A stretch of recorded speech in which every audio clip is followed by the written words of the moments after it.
જૂનાગઢથી મહત્વના સમાચાર સામે આવી રહ્યા છે, જ્યાં ગિરીશ કોટેચાએ મહેશગીરી બાપુ પર વળતો પ્રહાર કર્યો છે। જૂનાગઢથી આ વિગતો સામે આવી રહી છે। ગિરીશ કોટેચા પર મહેશગીરી બાપુનો વળતો પ્રહાર જોવા મળી રહ્યો છે। શા માટે રાજકોટ ઇન પ્રેસ કોન્ફરન્સ કરવી પડે છે?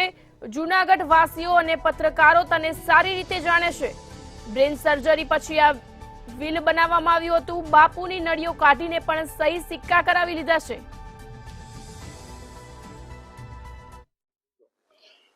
આજે મને ખબર પડી કે કોઈ પ્રેસ કોન્ફરન્સ થઈ છે।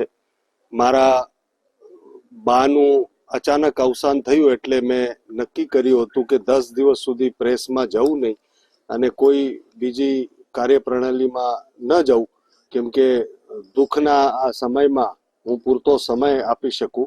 અને સાથે જ આ પાછળ જોઈ રહ્યા છો કે યજ્ઞની તૈયારીઓ પૂરજોશમાં ચાલી રહી છે, એટલે એમાં પણ ખૂબ વ્યસ્ત છું। પણ હવે મુદ્દાઓ કે આ સફાઈ અભિયાન જે ધર્મમાં ભ્રષ્ટ વ્યવસ્થા થઈ છે, સફાઈ અભિયાનનો મુદ્દો કદાચ છોડવા નથી માંગતો। પણ આજે હું એટલું કહીશ કે જે કઈ પ્રેસ કોન્ફરન્સ થઈ છે, 2-3 વાતો ખૂબ ધ્યાનમાં લેવાની છે।